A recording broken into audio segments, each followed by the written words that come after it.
करते हैं मुद्रा की मांग तथा मुद्रा की पूर्ति। सबसे पहले हम पढ़ेंगे कि लोग मुद्रा की मांग क्यों करते हैं, क्यों लोगों को पैसा चाहिए होता है। पहला, मुद्रा स्रोतों के संचालन। जितने भी मुद्रा के कार्य हैं आप इसमें पॉइंट्स में लिख सकते हैं। यहाँ हम देख के चलेंगे कि हमारी बुक में पहला पॉइंट दिया हुआ है, क्योंकि मुद्रा सौदों के संचालन, हम जितने भी सौदे करते हैं व्यापारिक सौदे, उन सबका संचालन मुद्रा के द्वारा होता है।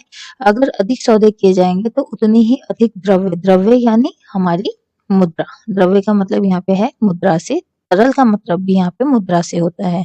ये चीज ध्यान रखिए, द्रव्य और तरल दोनों का मतलब हमारी मुद्रा से लिया जाता है। ठीक है, जितने ज्यादा सौदे होंगे उतनी अधिक मुद्रा की मांग होगी, जितने कम सौदे होंगे उतनी कम मुद्रा की मांग होगी, और जितने ज्यादा सौदे होंगे मुद्रा की मांग होगी उतनी ज्यादा हमारी आय में वृद्धि होगी। दूसरी जरूरत होती, देखिए, ऊंची ब्याज दरों पर मुद्रा की मांग गिर जाती है और नीची ब्याज दरों पर मुद्रा की मांग बढ़ जाती है। इस तरीके से मुद्रा की मांग के 2 पॉइंट्स हम यहाँ से ले लेंगे। अच्छा, ऊंची ब्याज दरों पर मुद्रा की मांग गिर जाती है, इसका मतलब क्या है?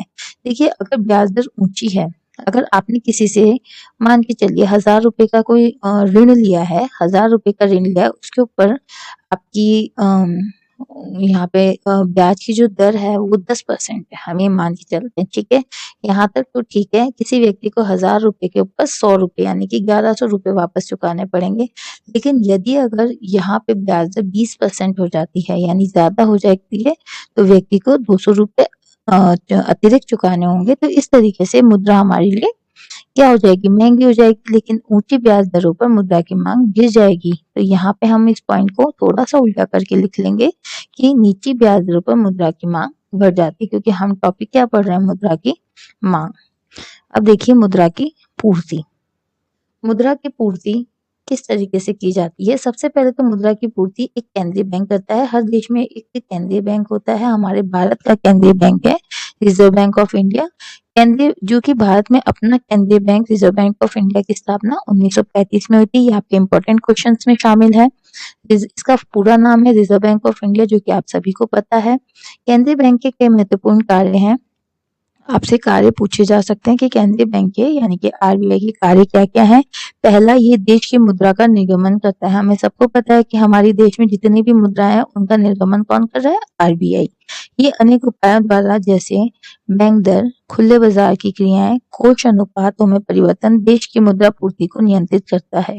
यानी ये कई उपायों के द्वारा हमारी मुद्रा को क्या करता है? नियंत्रित करता है। ये हमारा दूसरा पॉइंट आ जाता है यहाँ पे। दूसरा, ये सरकार के बैंकर के रूप में कार्य करता है। ये एक आम जनता का बैंक नहीं है, ये सरकार के बैंकर के रूप में कार्य करता है। ये इसका तीसरा कार्य है। ये अर्थव्यवस्था के विदेशी कोषों का भी संरक्षक है। जो विदेशी कोष हैं, हमारी अर्थव्यवस्था में जो विदेशी कोष आते हैं उनका संरक्षण करने का कार्य भी रिजर्व बैंक ऑफ इंडिया करता है। ये इसका फोर्थ कार्य है। ये बैंकिंग व्यवस्था के लिए बैंक की भांति कार्य करता है। बैंकिंग व्यवस्था के लिए बैंक की भांति कार्य करता है, यानी ये अन्य बैंकों पर नियंत्रण स्थापित करता है। इस तरीके से हमें यहाँ पे 5 पॉइंट रिजर्व बैंक के कार्य के मिल जाते हैं। करेंसी निर्गमन कार्य पर ध्यान देना है। करेंसी जनता के पास हो सकती है या व्यावसायिक बैंकों के पास होती है, उसको शक्ति द्रव्य कहा जाता है। यहाँ पे हम शक्ति द्रव्य किसे कहते हैं? ऐसा द्रव्य जो फटाफट खर्च हो सकता है। जैसे उदाहरण लेते हैं, हमें कोई जमीन बेचनी है, वो जमीन एक दिन में नहीं बिकेगी, उसे बेचने के लिए कम से कम हमको 7-8 दिन या 4-5 दिन तो चाहिए होते हैं। तो वो तरल मुद्रा नहीं है। लेकिन यदि मान के चलिए हमको कोई हमको कोई बिल ऑफ एक्सचेंज है या कोई चेक है, उससे हमें मुद्रा प्राप्त करनी है, तो वो हम जैसे चेक बैंक में लगाते हैं हमें मुद्रा की प्राप्ति हो जाती है। तो ऐसी मुद्रा, जो ऐसे उपकरण होते हैं, उन्हें हम उच्च शक्ति द्रव्य कहते हैं। इसमें हम करेंसी और जनता के पास जो पैसा है, बैंकों में जो पैसा है, उसे शामिल करते हैं। यहाँ रिजर्व द्रव्य या मौद्रिक आधार, क्योंकि ये साख निर्माण के आधार के रूप में कार्य करते हैं, इन्हें हम इन नामों से भी जानते हैं। ये आपका जो कॉन्सेप्ट था केंद्रीय बैंक का, स्थापना कब हुई और केंद्रीय बैंक के क्या क्या कार्य हैं, ये आपके बोर्ड के पॉइंट ऑफ व्यू से इम्पोर्टेंट पैराग्राफ है। उसके बाद आपसे 1 मार्क्स में पूछा जा सकता है कि उच्च शक्ति द्रव्य क्या है। तो आप लिखेंगे, जनता तथा व्यावसायिक बैंकों के पास जमा नोट और सिक्के उच्च शक्ति द्रव्य में आते हैं। जमा जमा मतलब प्रॉपर्टी के कागज ना होकर यहाँ पे आपके जो एफडी है, आरडी है और आपके बचत खाते के अंदर जो पैसा है जिससे आप फटाफट विथड्रॉ करा सकते हैं। दूसरा है व्यावसायिक बैंक। व्यावसायिक बैंक के कार्य आपसे पूछे जा सकते हैं। यहाँ पे कार्य में आपका पहला कार्य है, सबसे पहले तो जो व्यावसायिक बैंक है वो काम क्या करता है? सबसे पहले वो जनता से जमा स्वीकार करता है। हम अपने जितने भी पैसे हैं व्यापारिक व्यावसायिक अच्छा व्यावसायिक और व्यापारिक एक ही बात है, कमर्शियल, ठीक है। इंग्लिश में एक ही वर्ड यूज होता है, कमर्शियल। हिंदी में व्यावसायिक बैंक और व्यापारिक बैंक कह सकते हैं। इनके कार्य आपसे पूछेंगे तो सबसे पहले कार्य आपको लिखना है जमा स्वीकार करना और दूसरा उधार देना। अच्छा, जिनको बैंक में पैसा रखना है तो बैंक वो काम भी करेगा और जिसको पैसा उधार पे चाहिए तो बैंक उन्हें उधार भी देने की सुविधा प्रदान करता है। तो ये दूसरा पॉइंट हो गया। अच्छा, दूसरी बात है, देखिए यहाँ पे व्यवसायिक बैंकों के कई कार्य हैं जो कि आपने प्रीवियस क्लासेस में भी पढ़ा था। तो आप यहाँ पे कई पॉइंट्स बना सकते हैं, जैसे लॉकर की सुविधा देना, आपके एजेंट के रूप में कार्य करना, आपके बिलों को भुनाने का कार्य करना या फिर आप जो वित्तीय लेन देन है उनको पूरा करना। इस तरीके से काफी सारे कार्य आप यहाँ पे लिख सकते हैं। दूसरा आपसे पूछा जाता है स्प्रेड किसे कहते हैं? स्प्रेड क्या है? स्प्रेड जो व्यावसायिक बैंक है या व्यापारिक बैंक है उनकी आय है। अब ये आय कैसे होती है? देखिए, व्यापारिक बैंक पे जो व्यक्ति पैसा जमा करा रहा है, ठीक है, तो बैंक उसको कुछ इंटरेस्ट रेट देती है। क्या देती है? ब्याज दर देती है। इसी तरीके से जो उधार ले रहा है उस उधार के ऊपर भी जो बैंक है कुछ ऋण लेती है, ओ सॉरी ब्याज दर लेती है, कुछ ब्याज दर लेती है। तो आप देखिए इन दरों के बीच में, एक तो जमा कराने वाली दरों के बीच में, एक उधार दी जाने वाली रकम की जो दर है उसके बीच में कुछ अंतर पाया जाता है। ये जो अंतर कहलाता है, ये आपका स्प्रेड कहते हैं और ये ही एक बैंकों की आय का मायने है जो हम सिर्फ समझेंगे। बैंकों में जमा किए गए कोषों का बैंक क्या करता है? हमने कहा कि बैंकों का कार्य है कि जमा स्वीकार करना। अब वो क्या करता है? इस जमा को अपने पास रखेगा तो आय नहीं होगी, यानी स्प्रेड करना पड़ेगा। तो इस जमा के लिए वो किसी ऐसे व्यक्तियों को जिन्हें इन जमाओं की जरूरत है, जिन्हें इन कोषों की जरूरत है, वो ब्याज पर दे देता है। लोग अपने धन को बैंक में तभी रखेंगे जब वे पूर्णतः आश्वस्त हो जाएंगे कि उनको मांगे जाने पर वापस प्राप्त करते हैं। अब इस लाइन का मतलब क्या है कि बैंकों में पैसा जमा हुआ, मान के चलिए बैंकों में किसी बैंक में हमने 100 रुपए जमा करा दिए, ठीक है। अब जिसको उधार, मान के चलिए किसी व्यक्ति को उधार लेने हैं 100 रुपए, तो बैंक उसे पूरे 100 रुपए उधार ना देके और मान के चलिए 80 रुपीज ही उधार में दे देता है। तो यहाँ पे जो 80 रुपीज उधार दे देता है, तो यहाँ पे बैंक अपने पास कितने पैसे रखता है? मान के चलिए एक व्यक्ति द्वारा 100 रुपए जमा कराए गए और दूसरे व्यक्ति द्वारा 80 रुपए लिए गए, तो बैंक के पास इस वक्त 20 रुपए यहाँ पे, ऐसे कई व्यक्ति यहाँ पे पैसा अपना जमा कराते हैं और बैंक कई व्यक्तियों को ऐसे उधार देता है। लेकिन कुछ जो हिस्सा बैंक अपने पास रखता है वो उसकी क्या होती है? वो उसकी तरल क्षमता होती है। यानी जब भी मान के चलिए कोई अन्य व्यक्ति को पैसे की जरूरत है या अचानक ही 100 रुपए वाले व्यक्ति को ही अपने पैसे दूसरे दिन लेने हैं, तो ये वापस आ जाएगा। इस तरीके से जितने भी इसने 20-20 रुपए कई जनों के जमा किए, इनको मिलाकर 100 रुपए उस व्यक्ति को दे देता है। यानी लोग अपने धन को बैंकों में तभी रखते हैं जब उनको विश्वास होता है कि जब भी उनका पैसा मांगा जाएगा बैंक उन्हें वापस कर देता है। अच्छा, यहाँ पे स्प्रेड का क्या काम है? देखिए 100 रुपए जमा कराने पे मान के चलिए 4% बैंक इसको ब्याज दे रहा है, यानी 100 रुपए पे बैंक यहाँ पे 4 रुपए इसको दे रहा है। और किसी को लोन अगर 80 रुपीज दे रहा है तो इससे बैंक मान के चलिए 10 रुपए ले रहा है, यानी जब ये लौटाएगा 80 रुपए तो इसको 80 रुपए ना लौटा के 90 रुपए लौटाने पड़ेंगे। तो ये 4 और 10 का जो अंतर है 6, ये बैंकों की आय है, इसे हम स्प्रेड कहते हैं। व्यवस्था द्वारा साख सृजन यानी पैसों का निर्माण। बैंकिंग व्यवस्था कैसे पैसों का निर्माण करती है? बैंक किसी को उधार देते हैं, उस व्यक्ति के नाम का एक नया जमा खाता खोल दिया जाता है। बिना खाता खोले बैंक उसे उधार नहीं देती है। सबसे पहले जैसे आपको उधार चाहिए बैंक से, तो पहले आपको एक खाता खुलवाना पड़ेगा, सेविंग अकाउंट खुलाना पड़ेगा। इस प्रकार दवे की पूर्ति पुराने जमाओं नए जमाओ करेंसी तक बढ़ जाती है। यानी जो पुरानी जमाएं हैं बैंक के पास पहले से जो सेविंग अकाउंट है वो, और जो उसने नए सेविंग अकाउंट खोले हैं वो, इस तरीके से उनके द्रव्य की पूर्ति पुराने जमा और नए जमा से बढ़ गई है।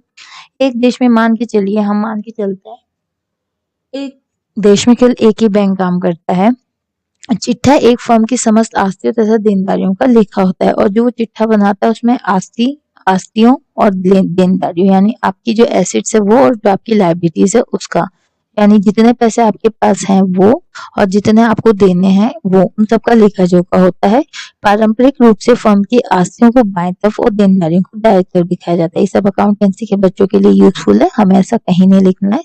हम ये मान के चलते हैं कि जो हमारी कमाई है या बैंक की कमाई है उसे बाईं तरफ और जो हमारे देनदारियां उसे दाएं तरफ लिखा जाता है।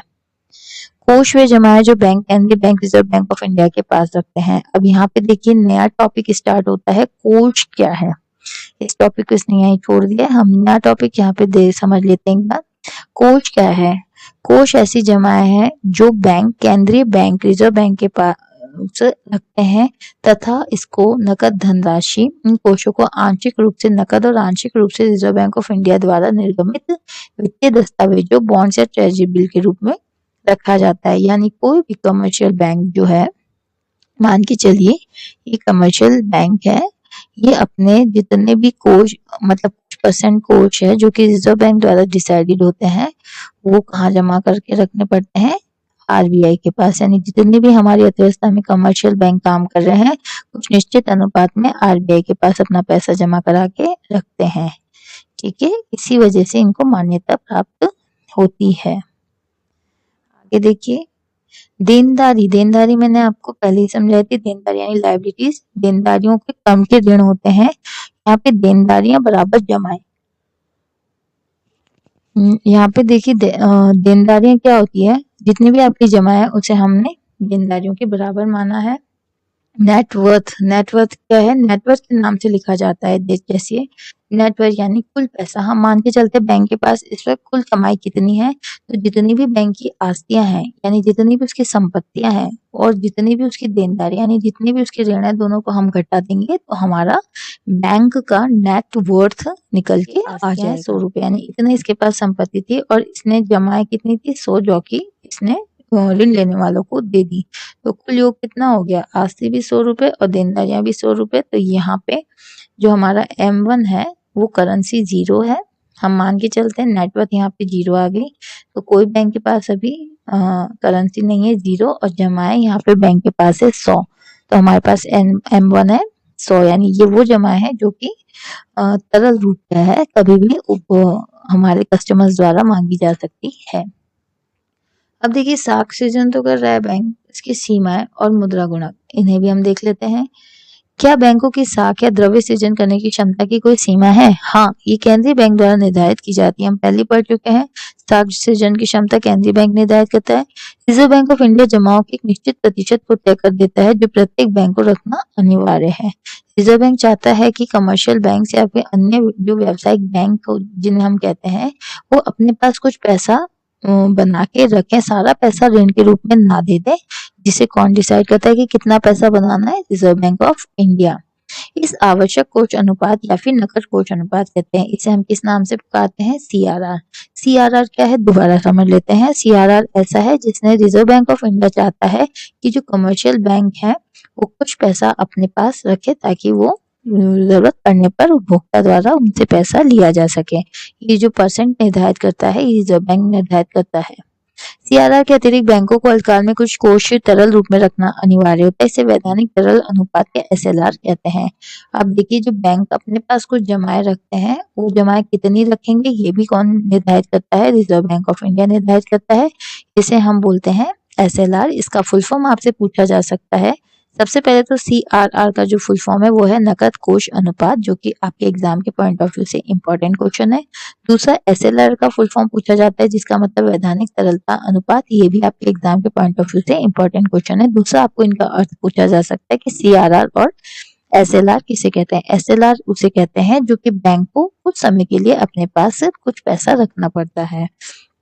CRR कहते हैं रिजर्व बैंक ऑफ इंडिया जो बैंक है उनकी जमाओं का एक निश्चित प्रतिशत तय कर देता है। मतलब CRR के अंदर commercial bank reserve bank of India में अपना पैसा जमा कराते हैं कुछ निश्चित प्रतिशत, और SLR बैंक अपने पास ही ये पैसे को कुछ प्रतिशत रखते हैं और इन दोनों का प्रतिशत रिजर्व बैंक ऑफ इंडिया निर्धारित करता है। फॉर्मूला है 1/, नकद कोष अनुपात यानी 1/CRR।